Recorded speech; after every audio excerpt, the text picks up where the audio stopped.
she did more traditional media than Trump did, as you point out, did basically none. Like literally none.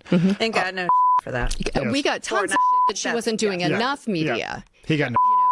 Not, don't even get me going on that. Being up against a narrative that we weren't doing anything or we were afraid to have interviews is completely bullshit. The Democrats have a fresh round of excuses for the party's decisive election loss to President-elect Trump. Polling guru Nate Silver pushing back on those claims from Harris campaign aides, saying, quote, she was legit not doing a lot of traditional media. That was the campaign's choice, not some conspiracy. Even CNN won't back her on this one.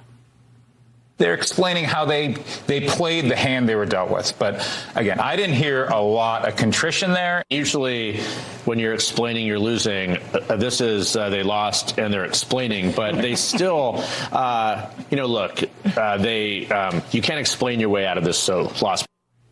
Now the vice president's out with her first post-election video after taking some time off in Hawaii, which critics are calling odd. That fight's still in us, and it burns strong. And I know this is an uncertain time. I'm clear-eyed about that. I know you're clear-eyed about it. And it feels heavy. And I just have to remind you, don't you ever let anybody take your power from you.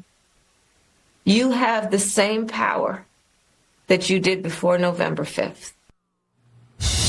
Power panel now. Jessica Anderson, Sentinel Action Fund president, former associate director of OMB under President Trump, and Morgan Harper, former Ohio Democratic Senate candidate. Welcome to both of you. Thanks for having us. Good to be here. So we've heard a lot of excuses, blame game here in Washington. James Carville, who was the genius behind President Clinton, isn't buying it either. Let's play him. I can't stand the W word.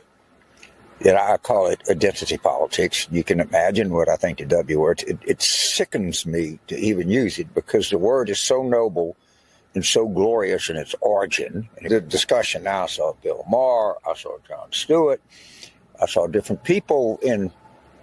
Did it hurt us? Of course it hurt us. In order to escape any responsibility would happen, they said, well, that stuff was never used in 2024. Well, you're wrong. Jessica, is the reality that the Harris campaign went too woke?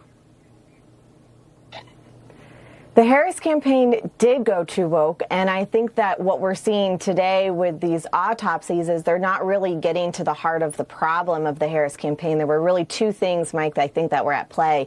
First is the complete mismanagement of the campaign. You had over $10 million that were spent on celebrity endorsements as opposed to talking and meeting directly with the American people. But second, and I think that's what this clip is getting to, the policies of the Harris campaign are out of touch with the American people. They have allowed the most woke, extreme parts of the party that supports open borders, that is soft on crime, that only wants to talk about abortion, to be the lead clarion call for Democrats. That is out of touch with the majority of Americans, and voters made that clear. So any audit that's going to take place now, it needs to handle both buckets. What does the Democratic Party stand for? Can it actually reach Americans who care about safety and security, cost of living, securing our borders, our kids' education? And can they actually manage a campaign without going into debt, largely from celebrity endorsements that they had to pay for? Morgan, Carville suggests that Democrats should have run on raising the minimum wage and taxing higher income Americans. Would that have played in Ohio? What about that? I completely agree that it would have been a much better idea to have any consistent message that focused on economics. And we didn't see that, unfortunately, from the campaign. But I will take issue with the fact that this campaign was being led by woke extremists from the party. There was no consistent message. That was the issue. And if we have a message that is focused on I agree with the security of the American people, not just in the sense of the security of borders, but also the security of their financial lives, then we are going to be in a much stronger position. But I don't have a lot of faith that a lot of the characters that are doing their postmortems right now are going to be the people to lead us to the next phase of what our party can be about. We need to be more focused on these economic populist issues. There was an opportunity for Harris to do that. And some of the issues that President Biden's administration had focused on, taking, for example, some of the big healthcare giants that are driving up healthcare costs for all Americans, pharmacy benefit managers, going to that directly, that would have been a much stronger message. And that's something that we need to be focused on moving forward. Jessica Anderson, Morgan Harper, I regret our time is short, but thank you for being here today.